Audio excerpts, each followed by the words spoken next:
Hello students and dear colleagues, welcome here. Now today we are going to understand the concept of medical pluralism in the context of Ayush. That is,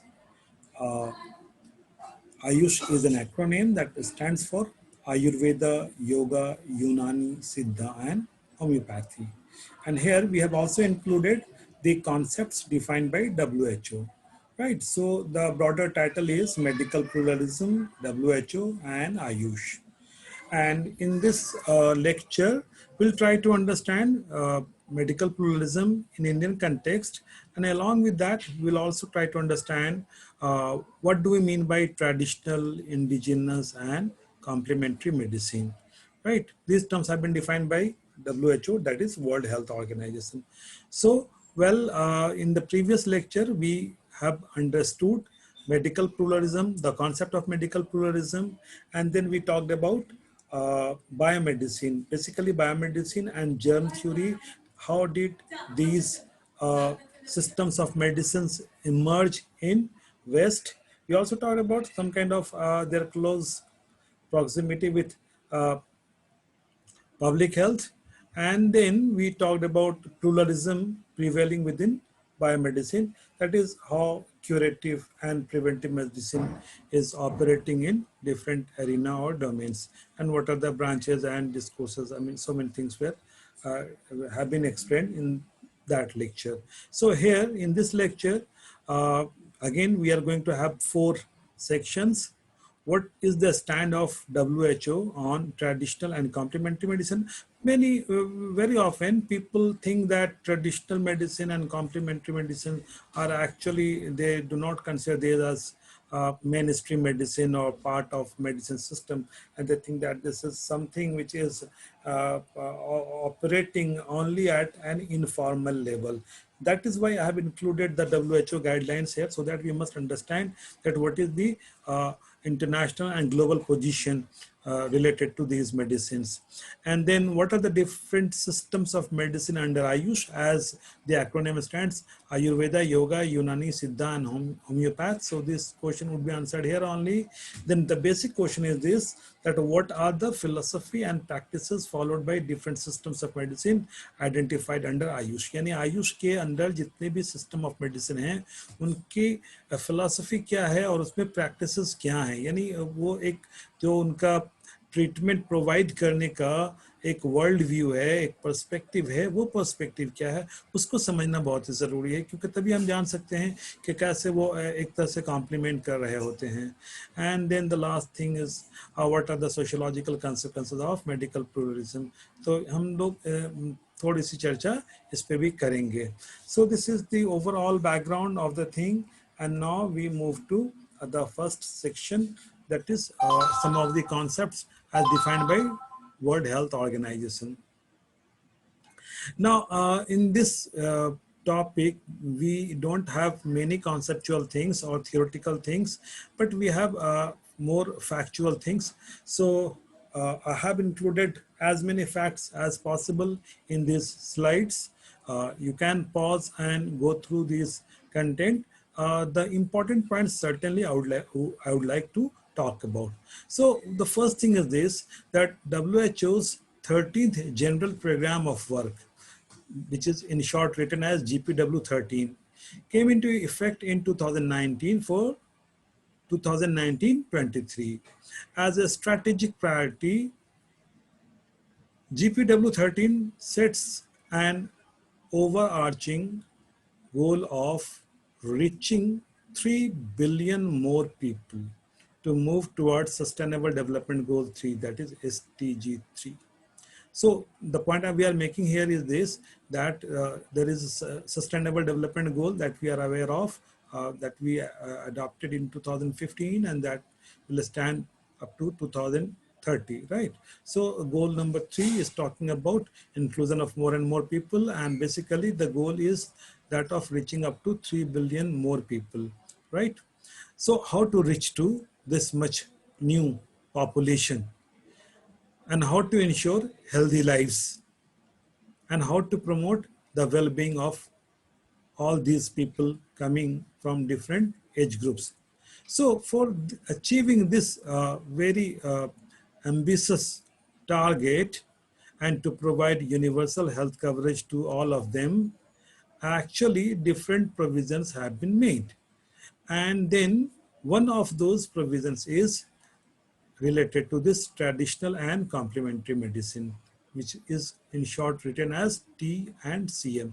So this traditional and complementary medicine can make a significant contribution to the goal of UHC, that is universal health coverage, by being included in the provision of essential health services. So when we are talking about expanding the health coverage to more and more population, then we need to enhance the means also. And this traditional and complementary medicine is an important tool in this regard. This is the larger context. And then the Declaration of Astana, adopted at the Global Conference on Primary Health Care in October 2018. Let me remind you that this declaration of Astana took place after 40 years of the declaration of Alma-Ata, right, in 2018. So this Astana declaration made clear that the success of primary health care will be driven by applying scientific as well as traditional knowledge. So when we are talking about primary health care, then we need to apply the scientific as well as traditional knowledge related to medicines and healthcare. Sorry. And based on current information, 88% member states have acknowledged their use of TCM. Right, that means almost 170 member states are making use of TCM, and so we can say that this traditional and complementary medicine is actually an establishing part of the different countries, member states, rather most of the member states. Traditional and complementary medicine merges the term TM and CM, that is traditional medicine and complementary medicine, encompassing product, practice and practitioners. Talks about all the three components. Now, very briefly, we would like to go by some of the definitions given by WHO. I have mentioned all these definitions. I have taken these definitions from the website of WHO, right? So, I mean, these are specific definitions. We need to understand these things. But yes, indigenous traditional medicine, that means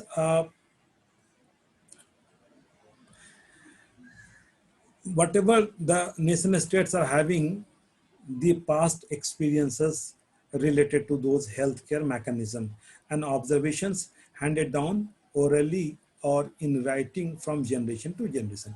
That means in every nation state, in culture or in community, some kind of knowledge or practice is prevailing right from previous generations, and that kind of knowledge or practice is actually understood as indigenous traditional medicine. Now, traditional medicine is again the same thing, I mean, in larger something which has been prevailing from previous generations, right? Now, one point is mentioned here, whether explicable or not. Then we come to the conventional pharmaceuticals. Again, it is something which is prevailing conventionally. Then we come to herbal medicine, and the term itself is self-explanatory, something which is related to herbs, herbal material, herbal preparations, etc. The last point is actually the most important point, and that is why I have mentioned all these definitions here. This is the complementary medicine. This is also known as the complementary and alternative medicine. Now, they refer to broad set of healthcare practices that are not part of that country's own traditional or conventional medicine and are not fully integrated into dominant healthcare system. So basically, this complementary medicine or alternative medicine is a system of medicine which is not actually a traditional medicine in this particular cultural context, and this is not also part of the dominant healthcare system, but still it is prevailing or existing. So for example, homeopath, or uh, very often we can say that Unani system of medicine, these are often considered as complementary systems of medicine or alternative system of medicine in several developed countries or maybe the Western countries like, and sometimes some of these medicines are considered as alternative medicine or complementary medicine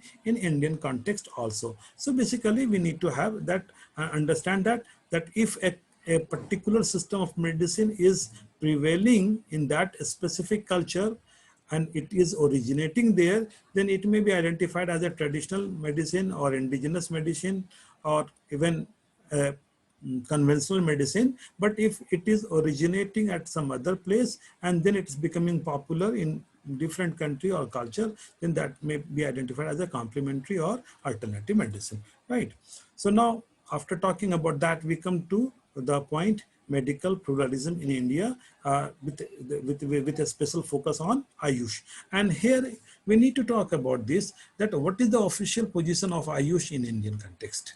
So here we need to mention that as of today, Government of India is having two ministry related to health and medical care. One is the Ministry of Health and Family Welfare, which is the basically old and you can say the main ministry related to health and family welfare. And then we have another ministry that is known as Ministry of Ayush. I should not say that this is the Ministry of Health and Family is the main, but yes, because Ministry of Health and Family Welfare is dealing with the larger issues related to healthcare at a pan-India level. So automatically that idea is coming to our mind. But Ministry of Ayush is referring to or related with these 5 systems of medicine.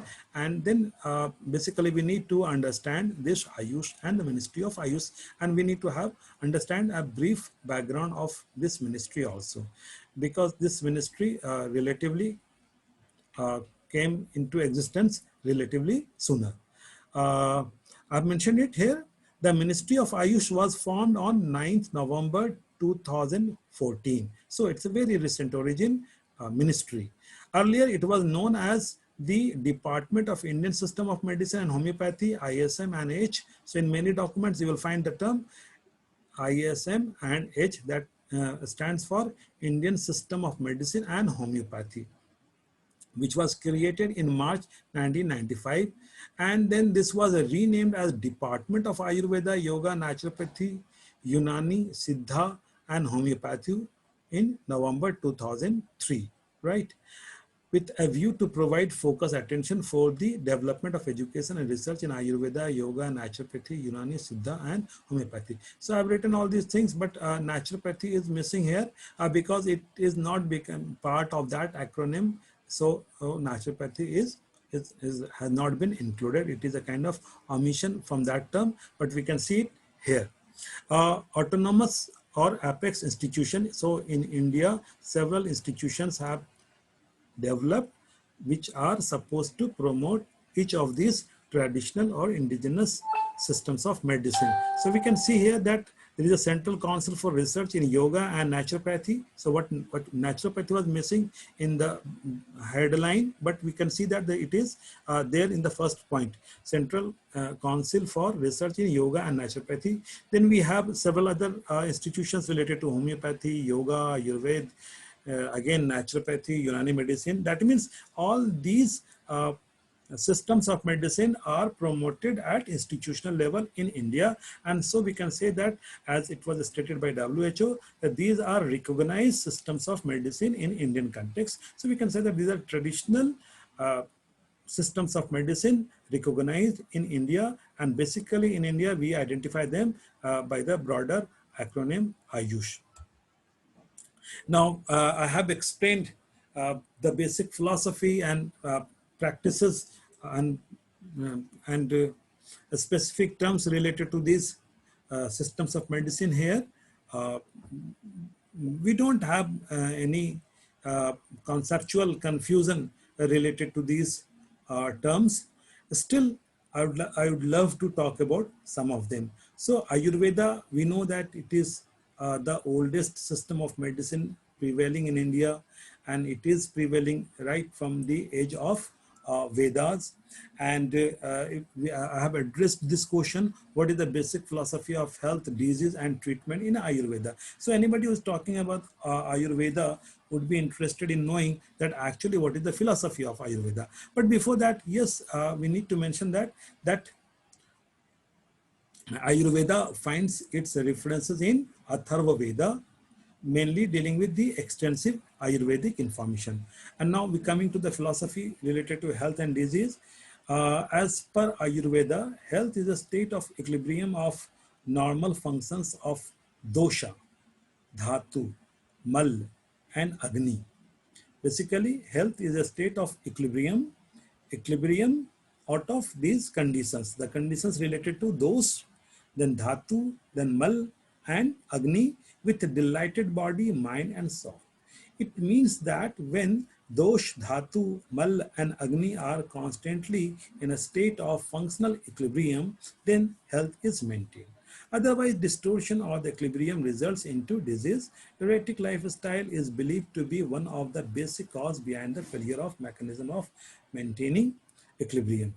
Treatment either with or without drugs and application of a specific rule of diet, activity, and mental status as described disease-wise brings back the state of equilibrium, that is health. So what are the important actually components, or you can say what is the Ayurvedic viewpoint of structure and function of body?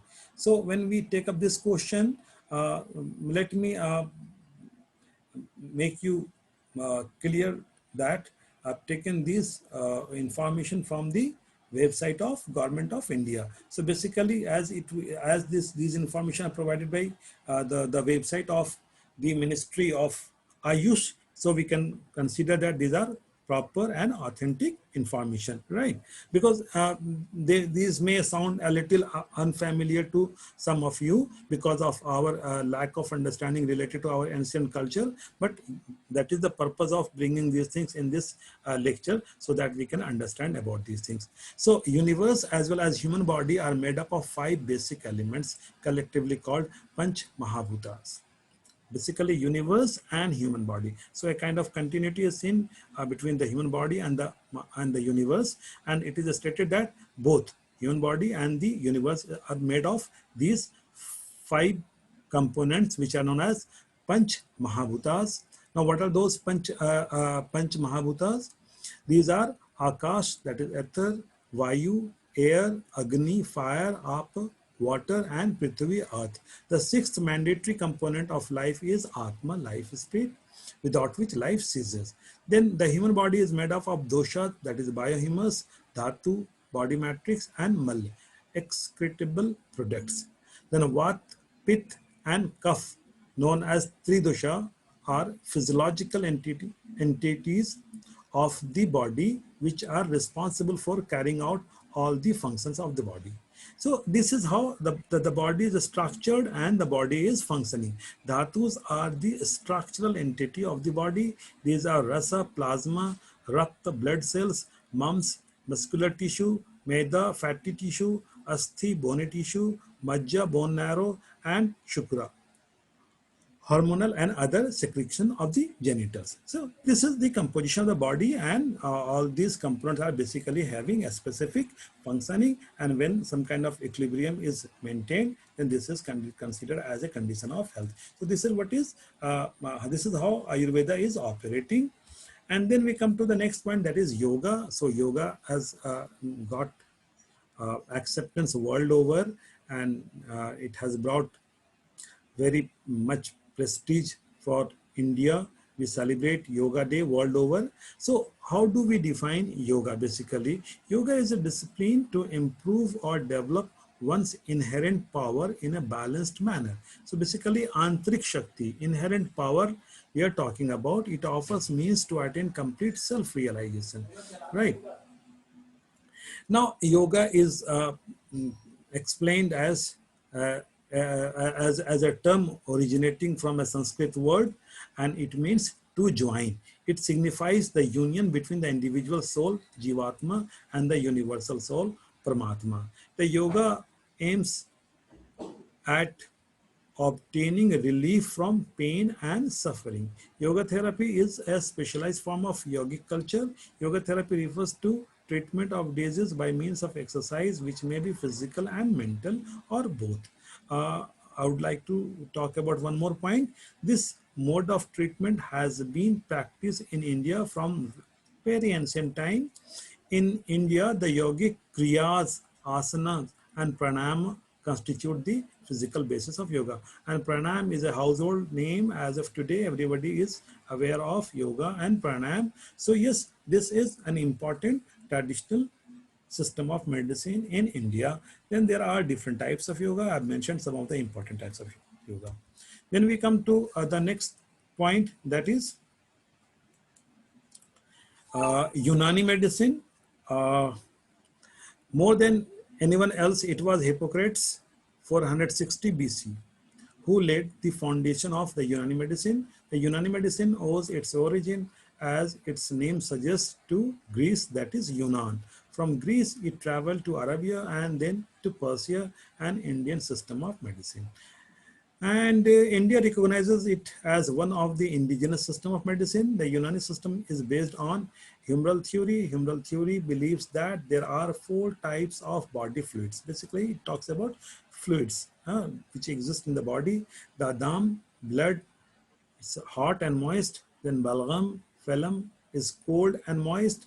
Then safra, yellow bile is hot and dry. And then sauda, black bile is cold and dry. So basically the body is conceived of, composed of these four fluids. And इसमें गर्म और ठंडे का तासीर है, गर्म और ठंडे को के हिसाब से ये चीज़ों को देखता है. आपने कभी कई बार you might have heard the old people in our household, maybe your grandma and grandpa, that इस चीज़ में तासीर ठंडी है, इस चीज़ की तासीर गर्म है. तो ये जो ठंडी और गर्म की तासीर की चीज़ है, this is coming from this यूनानी मेडिसिन, जिसका के रिफ्लेक्शन बहुत हद तक आयुर्वेद में भी होता है. So very often we consider Unani system of medicine and Ayurveda system of medicine having some kind of similarity at philosophical level. In the Unani system, the treatment may involve regional therapy, which includes massage therapy, physical exercise, and cupping, then several other things related to diet, etc. Then we come to the Siddha system of medicine. Siddha system is one of the oldest system of medicine in India. The term Siddha means achievement, and Siddhas were saintly persons who achieved results in medicine. 18 Siddhas were said to have contributed towards the development of this medical system. Siddha literature is in Tamil and it is practiced largely in Tamil speaking part of India and abroad. The Siddha system is largely therapeutic in nature. So this is a brief description of the therapy of the Siddha system of medicine.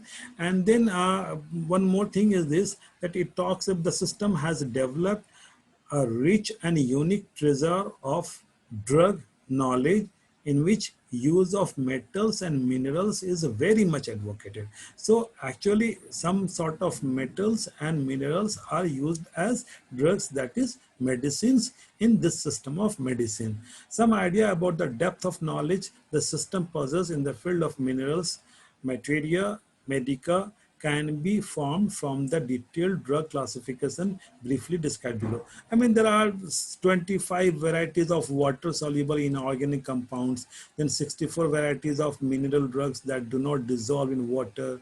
There are 7 drugs that do not dissolve in water but emit vapor on heating. So all these things are actually used within the Siddha system of medicine as per the information provided by this Ministry of Ayush. And then we come to this homeopathy. Homeopathy is a household name in India. Everybody is, I think, familiar with this. Homeopathy today is rapidly growing system and is being practiced almost all over the world. In India, it has become a household name due to safety of its pills and gentleness of its cure. A rough study states that about 10% of the Indian population solely depend homeopathy for their healthcare needs. and is considered as the second most popular system of medicine. So this is considered as second most popular system. Then National Institute of Homeopathy was established on 10th December 1975 in Kolkata. So we have a premier institution also for promoting homeopathy and providing degree related to homeopathy. Then we come to the last part, that is the folk medicine. Actually, folk medicine is a combination of medicines. Sometimes these are medicine and sometimes these are not even medicine. So sometimes these are considered as ethnic medicine, sometimes maybe home remedies, sometimes this we also refer to folk medicine. Anthropologists have worked with these, and sometimes the tribal medicines or ethnic medicines are considered as folk medicine. But I must share here, that sometimes the therapies are also included in this, and very often the magical practices are also offered or included here. Even in India, among several tribal communities or primitive communities, we find that there are healing practices and even something related to religio-magical practices. So these are all broadly identified as folk medicine. And last point is this faith healing. Yep, yes, this is somehow related to the belief system. So still people in India, or rather different parts of the world, who have some sort of belief on supernatural forces, right? In different forms, they practice something, things related to faith healing. Sometimes these faith healing practices are along with the other systems of medicine, and sometimes these are uh, exclusively or solely practiced. So yes, there are prevalences of such faith healing practices. Should we call them system of medicine? No, we cannot call them system of medicine, and that is why the term faith healing is used here. So this is a brief description of the systems of medicine prevailing in India, some of which are classified under the Ministry of Ayush as Ayush system of medicine. And we have been talking about medical pluralism in Indian context. Now the last point we need to talk about, that what are the sociological consequences of medical pluralism, right? Again, we will take help from the two theoretical perspectives, the functional perspective and the Marxist perspective, as we have explained these perspectives earlier. The functional perspective is talking about the positive functions of this prevalence of multiple systems of medicine. They simply argue that the prevalence of different systems of medicine is very productive and helpful, and it helps in making healthcare services available to different categories and different levels of people.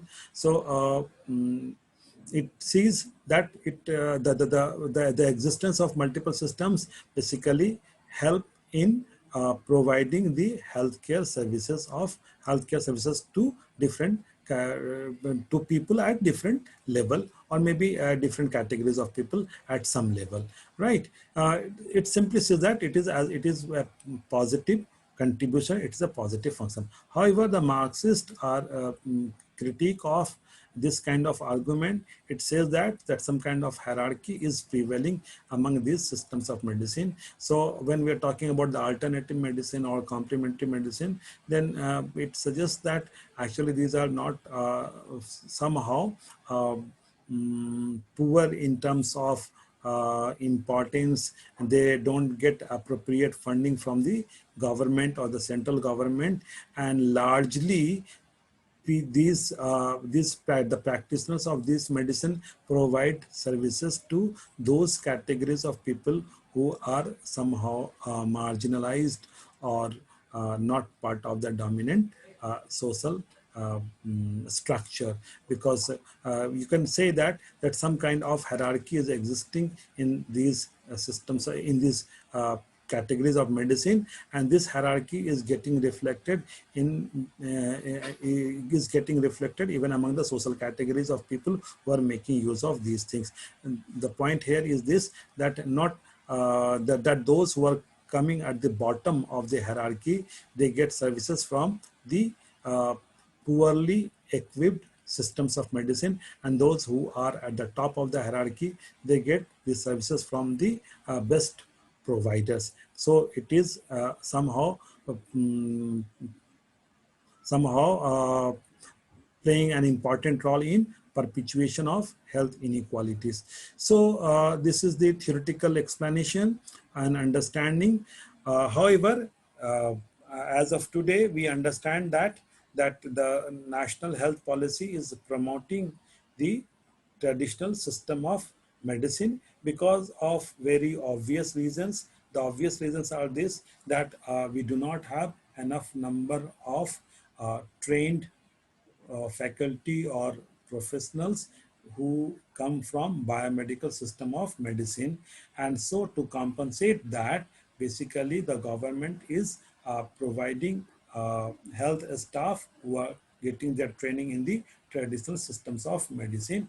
At the same time, these systems of medicine are used as alternative medicine. So very often what happens that the allopathic system of medicine is unable to provide solution or treatment for many problems. So when the biomedical system is unable to provide the services, or they are unable to bring health care to people, then these alternative systems of medicine are playing very important role. So there are different domains in which each of these are playing important role. And we can conclude this session, this lecture, by saying this, that although I use all the traditional systems of medicine have some kind of positive, they have the potential to make positive contribution, but because of a lack of resources, they have not explored the best inherent in them, and that is why sometimes people see some kind of inhibitions. But yes, people do have acceptance for these traditional systems of medicine, and a systematic and integrated framework for the growth of these traditional and indigenous system of medicine will enhance the healthcare facilities in any nation, state, including India. Thank you very much for watching this lecture. And yes, if you're watching it on YouTube, then subscribe this channel and share it. And if you find anything worth mentioning, then you please do write in your comments. So thank you very much. Now I'm stopping share and then stopping record.